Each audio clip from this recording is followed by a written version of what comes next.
बनेगा स्वस्थ इंडिया के पॉडकास्ट में आपका स्वागत है।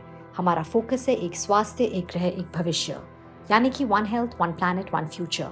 हमारा लक्ष्य है सभी के लिए स्वास्थ्य और ये भी कि कोई पीछे ना रह जाए, क्योंकि सिर्फ एक स्वस्थ भारत ही बनेगा एक संपन्न भारत।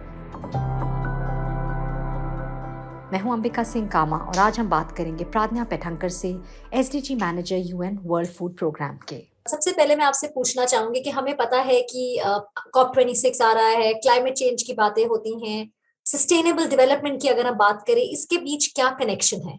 देखिए, सबसे पहली और सबसे अहम बात तो ये है कि जो सस्टेनेबल डेवलपमेंट गोल्स है, वो सारे 17 जो गोल्स है, वो उन सारे सस्टेनेबल डेवलपमेंट गोल्स पे क्लाइमेट चेंज का इम्पैक्ट डेफिनेटली आता है।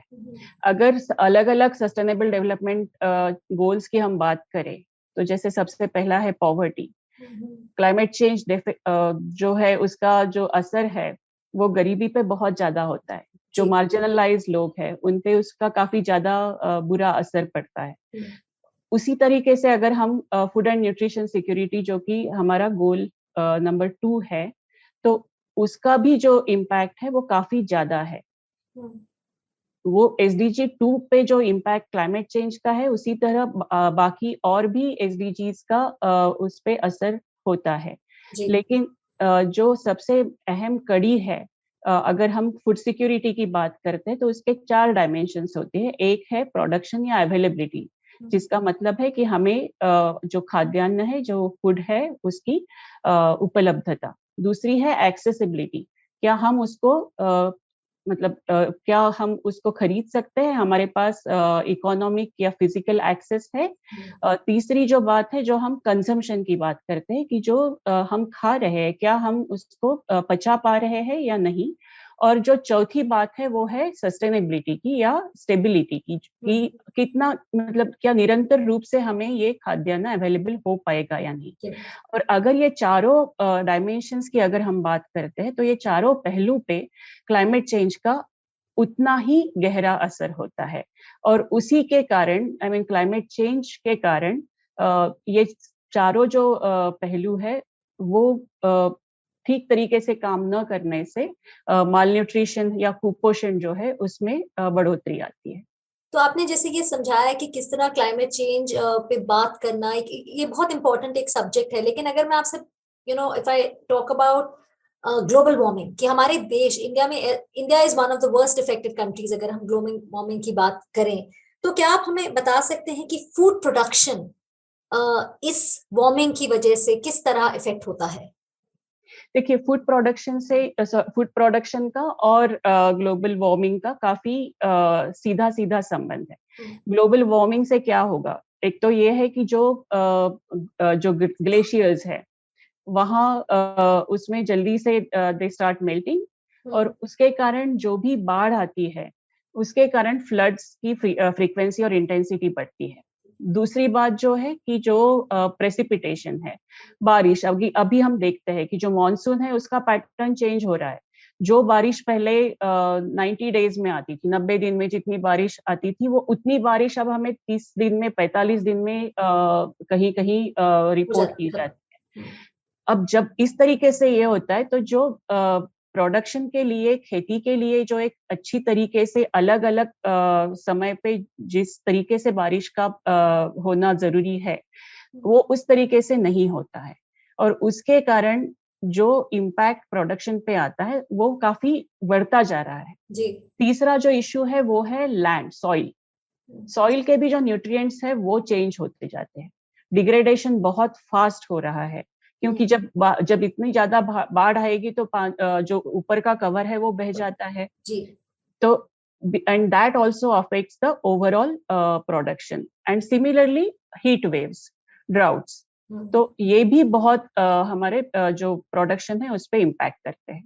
तो कहीं ना कहीं हमें इसे रोकना होगा, चाहे वो ग्लोबल वार्मिंग हो, ये इम्पैक्ट क्योंकि हो रहा है। So it is very critical. हमें सवाल आ रहे हैं प्राज्ञा जी। एक श्रेया हमसे पूछ रहे हैं कि COP26 कितना जरूरी है, हमें किस तरह अफेक्ट करता है, और खासकर युवा लोगों के लिए। हाँ, युवा लोगों का जो योगदान है पूरे क्लाइमेट चेंज में, वो बहुत अहम है। अगर COP26 की हम बात करें तो उसमें मतलब अगर सरल शब्दों में कहा जाए तो हमारे पास ये अर्थ के अलावा दूसरा प्लैनेट नहीं है। एंड इसीलिए COP26 एक हमें अपॉर्चुनिटी देती है कि हम जो हमारे जो कमिटमेंट्स है और या फिर हमारी जो प्लैनेट है, उसको हम हमारे फ्यूचर जनरेशन को सेफ और अच्छे तरीके से हैंड ओवर करें।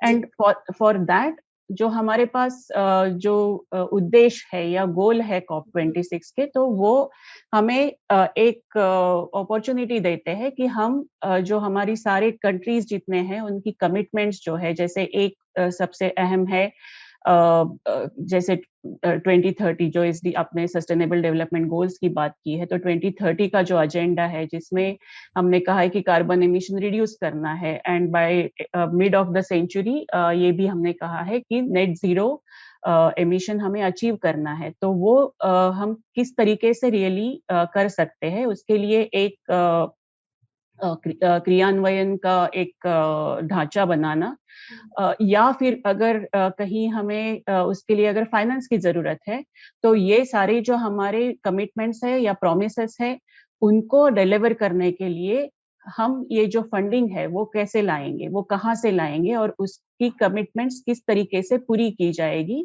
ताकि जो प्लान है वो इम्प्लीमेंट हो पाए। और जो हमारे पेरिस एग्रीमेंट में जो एग्रीड रूल्स और जो एग्रीड स्टेटमेंट्स है या फिर जिसको हम INDC कहते हैं, जो नेशनली डिटरमाइंड कंट्रीब्यूशंस कहते हैं, वो अचीव करने के लिए हम किस तरीके से आगे बढ़े, इस पे विचार किया जाएगा।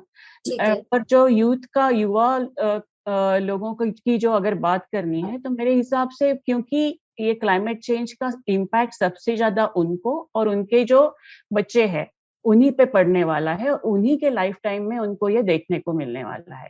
और वो देखते हुए, उसको ध्यान में रखते हुए मेरे ख्याल से आज की युवा पीढ़ी को ये सबसे जरूरी है कि वो एक चेंज एजेंट के रूप में काम करे, क्योंकि इनोवेशंस भी सबसे ज्यादा वो ही कर पाते हैं। उनमें क्रिएटिविटी ज्यादा होती है, इमेजिनेशन ज्यादा होते हैं। इन्वॉल्वमेंट भी क्या बहुत जरूरी है, they need to step up. बिल्कुल, they need to step up, they need to really take hold of it and really carry it forward. उसको आगे बढ़ाए, आगे ले जाए और नई नई आइडियाज और उत्साह के साथ पूरा ये एजेंडा आगे ले जाए। अब 2 सवाल और हम लेंगे संक्षेप में। अनु जानना चाह रहे हैं कि ग्लोबल वार्मिंग किस तरह क्रॉप्स पर इम्पैक्ट करता है, खासकर जब हम उसकी न्यूट्रिशनल वैल्यू की बात करें, खाने की और स्टेपल की, दोनों। जी, एक्चुअली वही है, मतलब सबसे इम्पोर्टेंट जो इश्यू है क्लाइमेट चेंज का, वो ये है कि इट वर्क्स टू वेज, मतलब उसका इम्पैक्ट तुम्हारे न्यूट्रिशन पे पड़ता है और दूसरा ये है कि तुम्हारी जो न्यूट्रिशन की रिक्वायरमेंट्स है वो जितनी है वो और भी कम, मतलब जो आप रोज का खाना खाते हो उससे जितना आपको न्यूट्रिशन अभी मिल रहा है, लेकिन अगर कार्बन डाइऑक्साइड या फिर GHG का एमिशन ज्यादा होता है, तो उसी खाने में, जैसे अगर हम गेहूं की बात करें, तो गेहूं में जो अभी हमें प्रोटीन या फिर जो माइक्रोन्यूट्रिएंट्स मिलते हैं जैसे जिंक है या आयरन है, उसका परसेंटेज कम हो जाता है अगर कार्बन कॉन्सेंट्रेशन ज्यादा है। तो इसी तरीके से अगर ये इम्पैक्ट आता है, तो हम जो खा रहे हैं उसी में से हमें न्यूट्रिएंट्स कम मिल रहे हैं। और ये मतलब ये हर तरीके के जो हर तरीके का जो क्रॉप हम खाते हैं या जो भी फूड ग्रेन्स हम खाते हैं, उन सब में ये पोटेंशियल रिडक्शन ऑफ न्यूट्रिशन देखा जा सकता है। दूसरी बात जो है कि एक हमारे फल है या सब्जियां है, हरी सब्जियां है, ये हमारे हेल्दी डाइट के लिए काफी इम्पोर्टेंट मानी जाती है। हम कहते हैं कि ज्यादातर जो माइक्रोन्यूट्रिएंट्स आते हैं वो वहीं से आते हैं, लेकिन उसमें भी दिक्कत है क्योंकि उनका एक तो प्रोडक्शन कम हो सकता है और दूसरी प्रॉब्लम उसमें ये है कि उसमें फूड वेस्टेज एंड लॉसेस काफी ज्यादा होंगे। तो बिकॉज ऑफ दैट उनके भी प्राइसेस काफी ज्यादा बढ़ सकते हैं। अब प्राइसेस ज्यादा हो गए तो आप नेचुरली वो अफोर्ड नहीं कर पाएंगे या फिर कम खाएंगे एंड फिर आपकी न्यूट्रिशनल जो रिक्वायरमेंट है वो पूरी नहीं हो पाएगी। तो इसमें सॉल्यूशन अगर मुझे ये करना है तो मुझे लगता है कि जो हमारे फूड सिस्टम्स पे जो अभी हम खा रहे हैं तो उस पर थोड़ा सा विचार दोबारा होना चाहिए और फोकस उन क्रॉप्स पे या उन चीजों पे होना चाहिए जो कि एक्चुअली ज्यादा न्यूट्रिशियस हो और क्लाइमेट रिस्पॉन्सिव हो, कि जैसे जो अगर मतलब ड्राउट में भी या कम पानी में भी अच्छा यील्ड दे पाए। जैसे मिलेट है, मिलेट की बात करते हैं कि वो सेहत के भी अच्छा और एनवायरनमेंट के भी अच्छा है, पानी कम लेता है। जैसे जवार है, रागी है, ये बहुत सारी चीजें अभी उसके लिए इनफैक्ट मिलेट मिशन काफी सारे स्टेट्स इम्प्लीमेंट कर रहे हैं एंड 2023 इनफैक्ट ये इंटरनेशनल ईयर फॉर मिलेट करके भी घोषित किया गया है। तो वो एक काफी अच्छी स्टेप है और इसमें काफी रिसर्च करने की भी जरूरत है जो कि अभी चल भी रहा है कि राइस की भी वेराइटीज जो इट्स इम्पोर्टेंट कि इन सब चीजों पे प्रार्थना जी अवेयरनेस हो। एक इंटरेस्टिंग सवाल आया है कि क्या ग्लोबल वार्मिंग विमेन आदमियों और मतलब औरतों और आदमियों में अलग तरीके से इफेक्ट करता है? क्या कौन ज्यादा हंग्री होगा? मतलब क्या ग्लोबल वार्मिंग से हंगर हमें पता है इंक्रीज होगा, ये आपने हमें एक्सप्लेन किया है, लेकिन कहीं ना कहीं ये विमेन और मैन यानी कि महिला और पुरुष में कोई डिफ्रेंसिएशन होगी? क्योंकि हम देखते हैं हमारे देश में विमेन ज्यादा इफेक्टेड हैं, चाहे वो अनीमिया हो, कुपोषण हो। तो क्या ग्लोबल वार्मिंग का इफेक्ट यहाँ पर भी औरतों पे ज्यादा होगा? देखो इसमें ये है कि महिलाओं पे इसका इम्पैक्ट ज्यादा होगा ही, क्योंकि सबसे पहले तो अगर ये देखा जाए तो हमारे देश में या फिर ग्लोबली भी अगर देखा जाए तो मतलब महिलाओं का रोल कहीं ना कहीं it is not considered as equal और एट पार विथ मेल। और अगर इम्पैक्ट देखा जाए तो एक तो वो उनका बहुत इम्पोर्टेंट रोल होता है इन कुकिंग, मतलब वो अपने परिवार को खाना खिलाती है, वो खाना बनाती है, वो ही पूरा खाना मैनेज भी करती है। जब माइग्रेशन होता है तब पूरे घर का भी मतलब ख्याल रखना।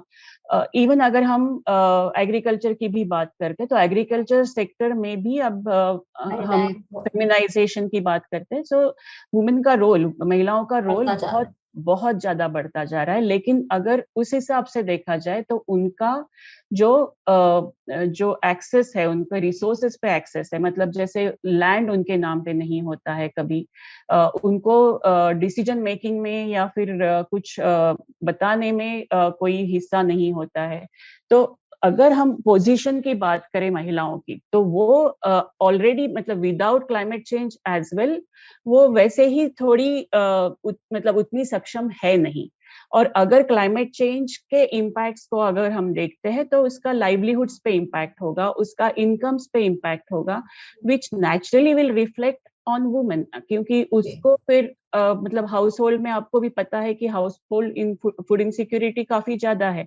तो अगर मान लो आपके पास थोड़ा ही खाना है तो उसका हिस्सा सबसे ज्यादा हिस्सा किसको जाएगा, सबसे पहले कौन खाएगा और सबसे कम और सबसे लास्ट में कौन खाएगा? बढ़ता जाएगा, तो ये बढ़ता जाएगा और इसीलिए बहुत इम्पोर्टेंट है कि वुमेन सेंट्रिक पॉलिसीज होना। अगर क्लाइमेट के लिए देखना है तो इनफैक्ट कई सारे सॉल्यूशंस उन्हीं से आते हैं। कई सारी जो सजगता है, जैसे फूड वेस्टेज की बात है या फिर कुकिंग की बात है कि किस तरीके से कुकिंग करो ताकि न्यूट्रिशन जो है वो वैसे ही बरकरार रहे। तो ये सारी चीजें जो है तो they can actually play quite a critical role. उस पे अगर हम बिल्ड करें तो empowerment, not just right based approaches but ये छोटे छोटे डिसीजन से लेके फिर larger decisions from which crop to really grow, how to make use of climate services है, किसको क्या कैसे खाना देना है। So all those things are important. So it does affect differently, I would say. मतलब विमेन पे ज्यादा, मतलब औरतों पे ज्यादा रिस्क है, इसको और बढ़ा भी सकता है। सो जरूरी है कि मतलब विमेन को हम मतलब हम उन्हें रखें मन में, इन द सेंस पॉलिसी से लेके शुरुआत से लेके एंड तक, लास्ट माइल कनेक्टिविटी की जैसे अगर हम बात करते हैं और इस पे इफेक्ट हो सकता है। प्रार्थना जी, आप हमारे साथ जुड़े, आपने हमें बात की, इनफैक्ट इतनी important information the, which is ये बहुत बहुत जरूरी है टू अंडरस्टैंड कि क्लाइमेट चेंज किस तरह हम सबके फूड सिक्योरिटी पे, हंगर पे किस तरह इफेक्ट कर सकता है। हमारे साथ जुड़ने के लिए बहुत बहुत धन्यवाद। Thank you so much. इसके साथ ही बनेगा स्वस्थ इंडिया का ये पॉडकास्ट यहाँ पर ख़त्म होता है।